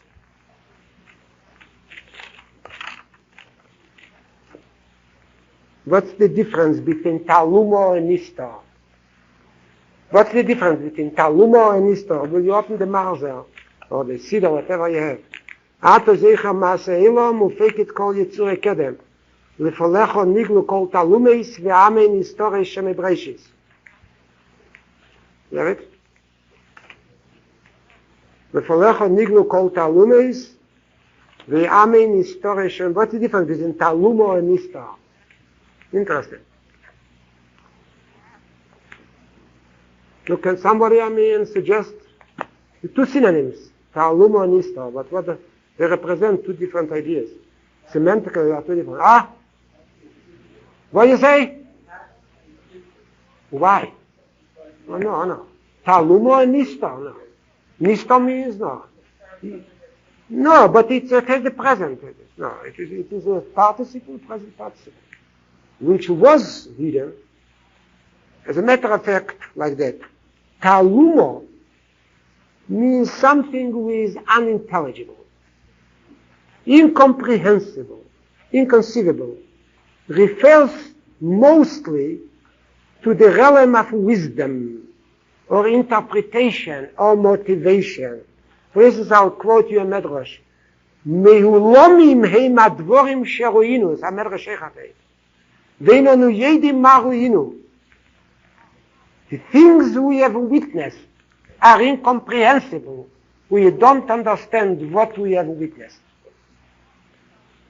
Usually it refers, the Pasuk says, Talum is Chochmo, when a man cannot grasp a certain phenomenon. He cannot solve a certain problem. It's called Taluma. Taluma in English would mean puzzle, enigma, and so forth. What is Nistor? What is Nistor? Taluma means sod, or let us say in English, secret. But not a secret in the sense that I know you don't know, that no one knows. It is a puzzle, it is an enigma. You see. What is Nistor? Nistor means hidden. It can be a very simple thing, but hidden, not exposed to public view. Even concealed, do it. When doing something surreptitiously or clandestinely, haster means to hide something, not exposed to public view. What does it mean? Lefonecho niglu kol talumes, before thee all enigmas, or puzzles, or secrets are open. Vehamein historische mebreshis, it means like that. Many things a man knows, other people don't know. I sin clandestinely, for instance, surreptitiously, in private. I am a hypocrite. I practice hypocrisy. In private I sin. In private I am dishonest. Publicly I try to appear as a very honest, honorable citizen. So my life is the double life. The double life. Dr. Jekyll, what's your second name? I mean, hi, Mr. Hyde, of course. No. Yes. So it's a double life. God knows not only the public person, but he also knows the private person. Of his office, his back room, of his bedroom, his kitchen, he knows the private person. This is Nistor. V'amei Nistor Hashem Ebreshis. Man cannot hide anything from him. But God knows more than that. He knows things about man which man himself doesn't understand. For instance, many a time I do things, and when I begin to inquire, why did he do it? Why did I do it? Ridiculous. What motivated me? What was my motivation? What was the reason? What prompted me to do so? I have no idea. I can't answer the problem. Does man know himself? Oh, very far from it. Sometimes man has potentialities. This is trouble with many children, I mean, get in despair, in a state of despair, if they think they are stupid, even though they have great potentialities. Even a grown-up can sometimes reach resignation, despair, black despair, if you think that he is not capable, he has no ability. And basically, there are potentialities in man which are unknown to him, which to him are an enigma. This is talumes. Everything in man is open to thee. Even things and experiences and notions and feelings which he himself is not aware of. Certainly, that man cannot hide anything from you. This is the omniscience of God. God knows man better than man knows himself. Now, number one. Number two, man is tried, punished, judged, either condemned or acquitted, not only because his deeds are culpable, or rewarded if his deeds are noble, but also, and this is typical of Yadus, for not disowning unworthy emotions, for not dismissing ignoble thoughts, for embracing a false Weltanschauung, and for cultivating disjunctive desires. Man is judged not only in accordance with his deeds, but with his inner life as well. Thoughts, feelings, emotions. Yehadus, who was of the opinion, and Yehadus believed so much in Bchira Chofshis, in free will, in the power of man to regulate his life, not only that man is capable from abstaining from murder or from theft or from perjury or from forgery or from doing evil things, to people, from inflicting evil upon people, but man is capable from staying away from hate. You can say, how can I stay away from hate? How can I disown hate? I hate him. What can I do? As the Rabbi Ezra says, Lisachme, don't covet. But I see a beautiful home, and I live in a shanty, and with beautiful rugs and fine paintings on the walls. I desire that. So the Rabbi Ezra gives the answer. The Torah taught that man is not only master over his deed, he is master over his feelings and sentiments as well. There is no answer, no apology. There is no extended acceptance. I desire. This is Lisachme. Emotions, feelings, thoughts, spiritual vibrations within man. Man is responsible for all of them. For a mean thought, for coveting somebody's property, or somebody's station in life, for hating people, for finding malicious joy in someone's defeat. And he's rewarding man for loving, even he's rewarding a mother, the Chavis Allah says, for loving her child. Why? It's quite natural. Can a mother help herself? She can't. She must love her child. She must love her child. The answer is, if mother is capable of love for her child, she's also capable of loving others as well.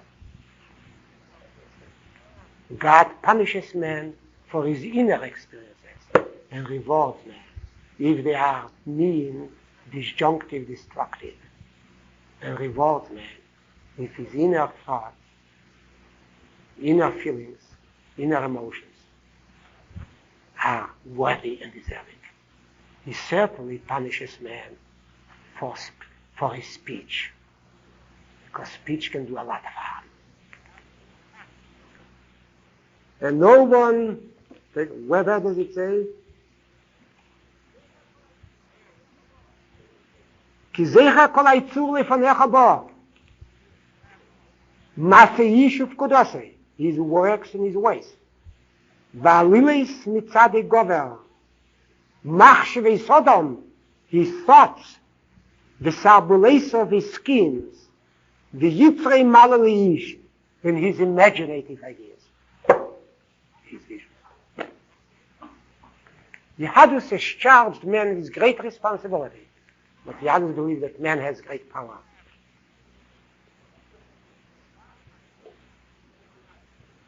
For God sees and foresees all things.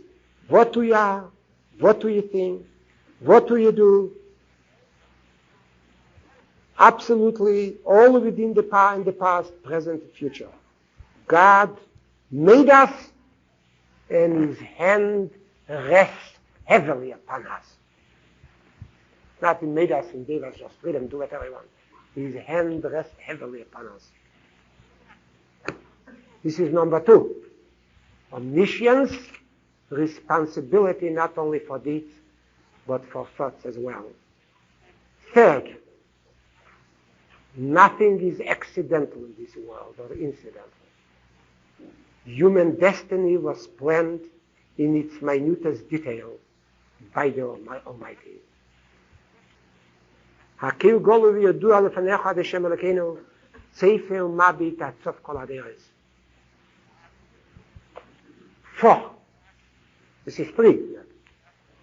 4. The 4th is the most important one. Past, present, and future merge into one time awareness. For the eternal, for God Almighty, nothing passes. Nothing passes. For the human being, the most, I would say, the most inspiring experience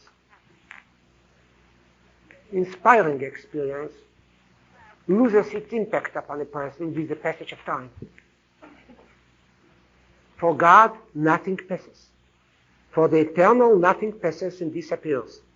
The past is still here for him, and the future is already here. Man is a temporal being who grows, blossoms, matures, and expires.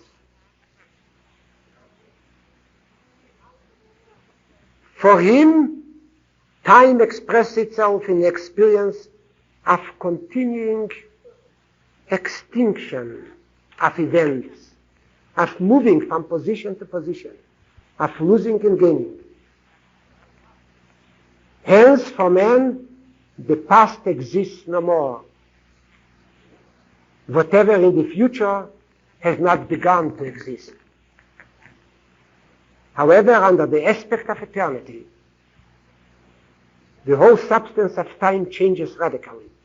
Past, future, and present merge into one ontological awareness. Nothing vanishes within the dimension of eternity. Those who were are still around. And those who haven't been born yet are already here. And very strange, Zikorin in Hebrew, I told you once, does not mean just recollection, which is a mechanical associative process which produces images of something long gone. Memory accumulates knowledge of what existed once upon a time. Zikorin in Hebrew denotes the indestructibility of the past, the permanent character of events that transpire. They are all still with us. This strange time awareness, which reflects eternity, is described in Zecheres. Ato zecher masse elom ufekit kol yitzure kerem. What is zecher means to remember. What is ufekit? What time is it? I want to all right, we'll be not spend time. 12 o'clock we'll start. What is faked? What is zecher and what is faked? Zecher means remember. What is pocket? Pocket pokadete is right. What is pocket? Pocket has very funny.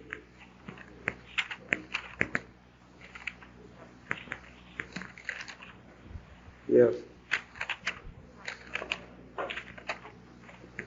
Pocket, for instance, in Hebrew, pocket in Hebrew is a homonym. Pocket means to count. To count. Then pocket means to examine. Vochanto libe pokadeto.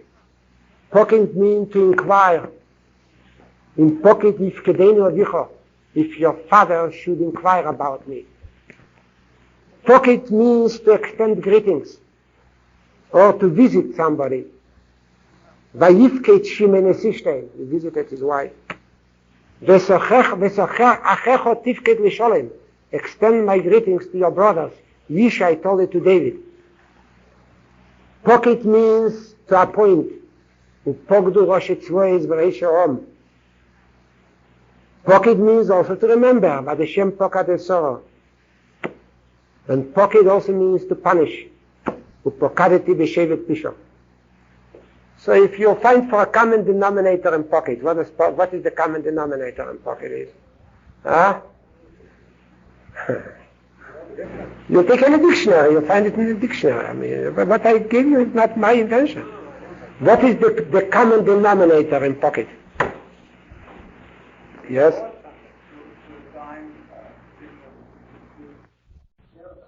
Exactly. To be concerned, to care. To care and to be concerned. Am I concerned? I punish him. If I'm not concerned, I wouldn't punish him.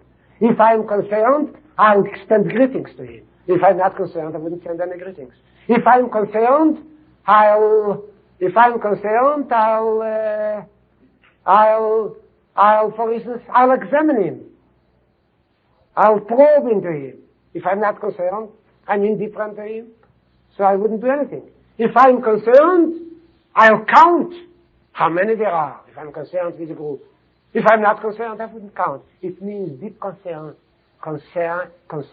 involvement to care. So now read. Ato zeicher ma'aseilam. Now read it.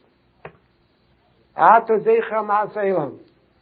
Thou remembers all the works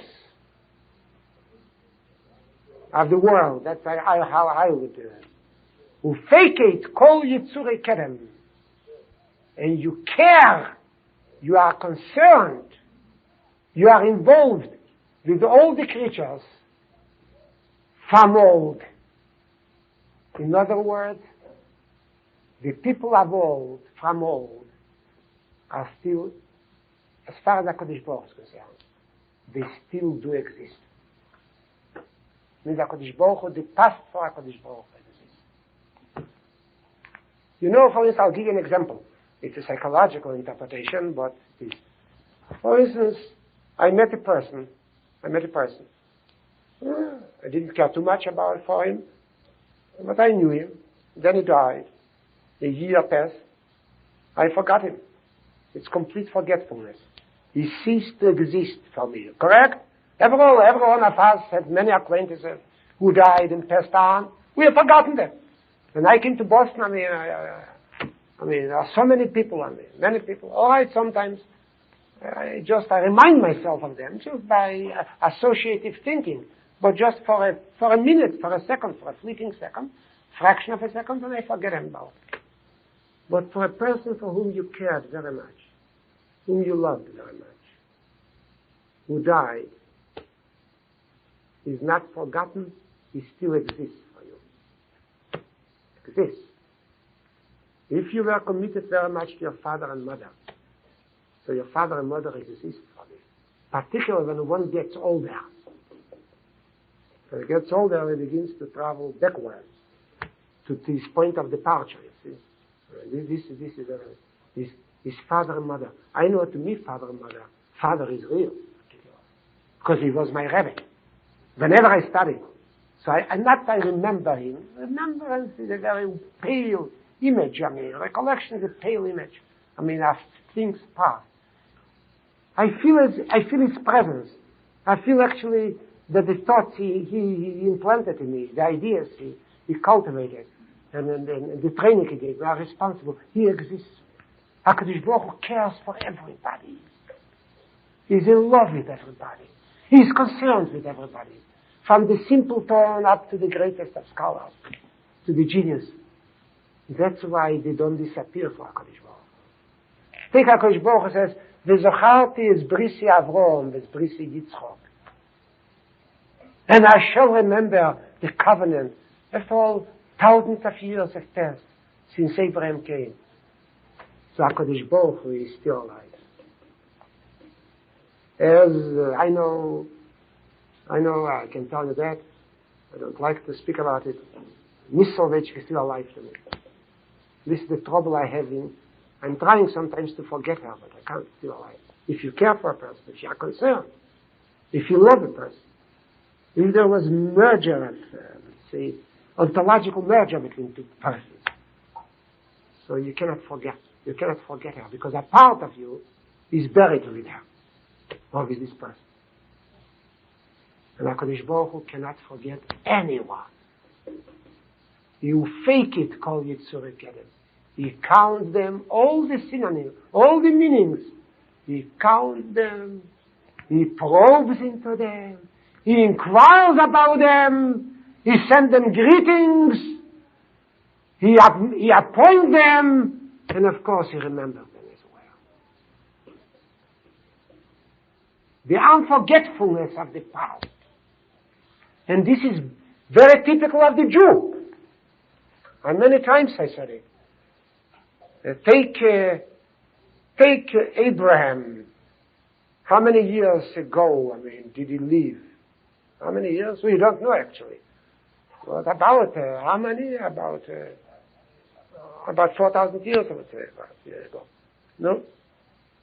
And take some mythical figure in human history, in general human history.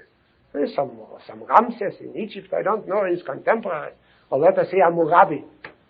Does anybody in the civilized world has any relationship to Hammurabi?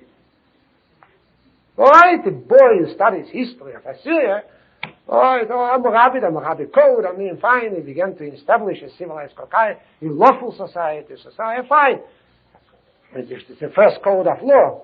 Yeah, all right, but that's all. What does Abraham mean to us? What is a mythical figure, Abraham, to us? It's not a mythical figure. It's a real figure. Avraham Avinu, our father. We are closer to the past than any other nation. If you want to see Yom Yisrael, Eretz Yisrael, the best example is Eretz Yisrael. Because it is a craze on our part, it's a madness. Upon what is the madness? Based upon what does this madness rest? Because it belongs to us. When belongs to us? Our fatherland, our native land. What native land? 1900 years we've been exiled from the land. As a matter of fact, some Jews have been exiled at the collapse of the first Commonwealth. They've never come back. They lived in the diaspora during the second Commonwealth. For some Jews have been exiled from the land for 2,400 years. And still we come to a historical shrine, to Kesel Marovi, we kiss the stones. 1,900 years, just stones. Where is the sanctity? The sanctity is nurtured by our closeness to events which are very, very old, ancient events. So the closeness in time. The Jew basically has a very good memory. But it's not just a memory which reproduces events. It's a living memory. He re-experiences events. And this is Ato Zecher Mase Elom Ufeket Kol Yitzurei Kedem. Not just Zecher, not just remembrance. But I'm concerned with, I care about, I probe, I think, I give my attention, I visit them. Pocket means to visit. I extend greetings. A Jew extends greetings to Zion, to Zion, of course. And he probes, and he inquires about her. And HaKadosh Baruch Hu is concerned with the past. Not only is he concerned with the past, he is also concerned with the future. The future of HaKadosh Baruch Hu is not just a vision, but it's a reality. Lefanecho niglu kol talumeis, akil golu v'yodua lefanecho tzeife umabit at sof kol aderis. He sees all generations. He looks and sees to the end of all generations. Hence, this is number 4. Hence, number 5, when the Eternal judges man on Rosh Hashana, he sees and evaluates man not only as an individual, it's not so important. He evaluates him within the frame of reference of the universal human experience in all 3 dimensions, past, future, and present. The question which HaKadosh Baruch Hu asks of man on day of judgment is as follows. What did you do in order to implement the mission which the past has burdened you with, and what did you accomplish vis-à-vis generations not born yet, whose destiny you determine?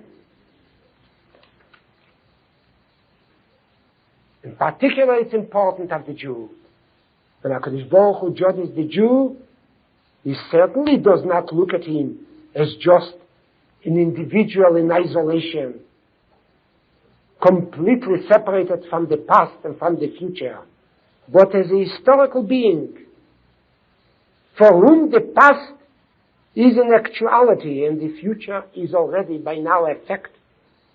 Hence, the question which HaKadosh Baruch Hu addresses to the Jew on Rosh Hashana is, what did you do in order to protect the covenant that was entrusted to thee by those who played their part sincerely and truthfully and passed on? What did you justify the trust they had in you? So you'll tell me who cares They are dead by now. Who cares whether I justify the trust they had in me or I betray them? They are dead for thee. For me, they are not dead. Avram Yitzchak Yankin is not dead. And what the second question is, what are you planning to do in order to make or to accelerate the establishment of kingship of God, of Malchus?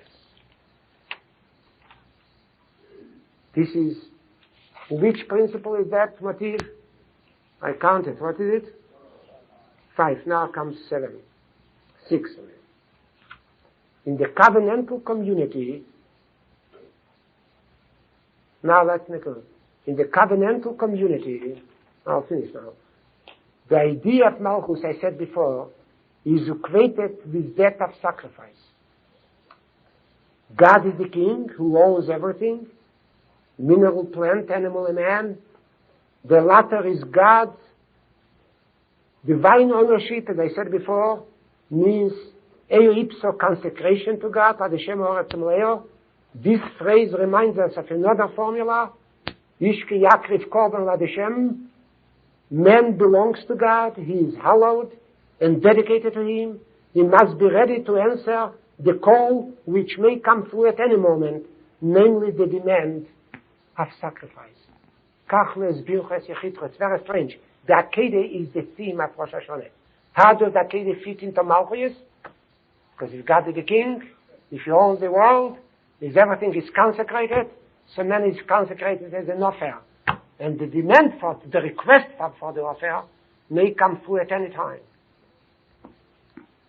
The king wants, and this is Yahadus, the king wants not just a little of us. And this is American dream. Because Baruch Hu wants just a little from us, just to make us happy. Oh, he wants a great deal. He wants everything from us. He is not satisfied with a limited offer. He demands that total man give himself up. He lays claim to the whole of our being. He wills us, body, spirit, and soul. In a word, he wants that our lives be a great service or sacrifice. Hence, the Akedah is the motto of the covenantal community and of the Day of Judgment of Rosh Hashana. The Akedah is not an event of the past, but a permanent performance of each one when God requires that he be at God's disposal, that he place himself at God's disposal. If necessary, we are ready to offer ourselves. And then I'll tell you frankly, nowadays there were times in Jewish history when actually there was no need for men to be always at God's disposal and to carry the load, the historical load, which was entrusted to him by former generations, and be completely committed to the future. Now at present, when Yahadus is struggling with assimilationist forces, these forces which want actually, to erase. Yeah, I'm not speaking now about anti-Semitism. I'm speaking about Jewish forces within the Jewish community, forces of nihilism, complete religious nihilism, and agnosticism, and atheism, forces which want to secularize Jewish life. Man is called upon to be at the disposal of God. No man is now free from simply leading a quiet private life and not give something to the community, particularly to Jewish education, to the chinuch. This is the only way how we can protect our future. No one, by sending his child to day school and by supporting it. This is our fortress. This is the sanctuary where the Mizbeach is built, the altar is built. And if HaKadosh Baruch Hu says, Kach es binches yechitcha v'alei Hashem le'elo, it means on the altar of Jewish education. But Terech chinuch, I don't mean this Hebrew education of old, America. When I came to America, you see. With the historical responsibility, we are burdened now with historical responsibility, more than any other time. I remember when I was a child, my father did very little for chinuch. It was quite natural for a parent to bring up the child, as a Jew, as an observant Jew, to and to implant in them commitment and dedication and love for Yadus. It was as simple as that. Now, we are engaged in a struggle in combat. It's either to be or not to be now for Yadus. The next 10, 20 years will decide the destiny of American Jewish community, where we live as a Jewish community, as a spiritual entity or not. Or disintegrate, will be assimilated into American society, into a secular, crazy society now. And every individual should understand that on Rosh Hashana he will be judged not only as an individual, what he does in his private life, but within the scheme of past and future, what does he do in order to continue, the tradition and to pass it on to the future.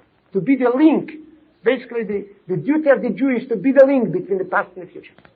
Between a glorious past and a glorious future, but a very gray and bleak present.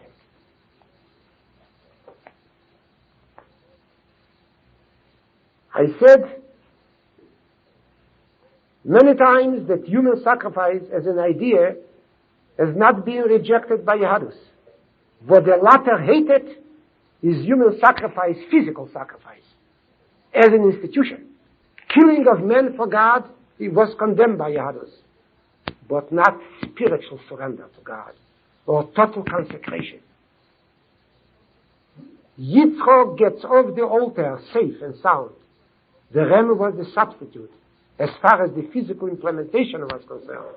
However, the spiritual sacrifice, the resignation and readiness to forfeit a life and to incur death, the genuine sacrifice, did indeed take place. This is, of course, the integration of the present into the frame of reference of the past and future, and the interweaving of the individual life in the fabric of historical destiny may complicate our task. Certainly, complicates our task. However, in most cases, it lends us dignity and greatness. It is, I'll tell you, it is flattering, at least, and it is pleasing to our ego to know that we are the representatives of Avram Yitzchak Yankiv. And upon us, the destiny of a very old covenant is dependent. And interesting is, how about time is now? All right, I'll finish in 4 minutes. And that's exactly, we start out in Zechenes with the universal motive. God remembers the past, anticipates the future, places man within the scheme of past and future, and judges him, whether he does his share as a historical being. It is certainly correct of the Jew. And we finish, Baruch Atah Hashem Zecher Abris. Covenant to God is not something in the past, it's a reality. The covenant will be implemented and realized, and men should also be Zecher Abris. Men should also be remembered. So I have no opportunity to speak to you about Shefers, I spoke enough. But I want to tell you, Rabbi King Godel used to tell the people after he finished reading the Torah on Yom Kippur, Yesa Masha Korosi Lefneichem, more than I have explained to you just now, because of God, you'll find here more than that. There's a lot more in the Shem Nesra than I had the opportunity to explain to you. And of course, from Zechenes, there's a transition to Shefres, to Gimel Shechina, to the Messianic and eschatological time. All right.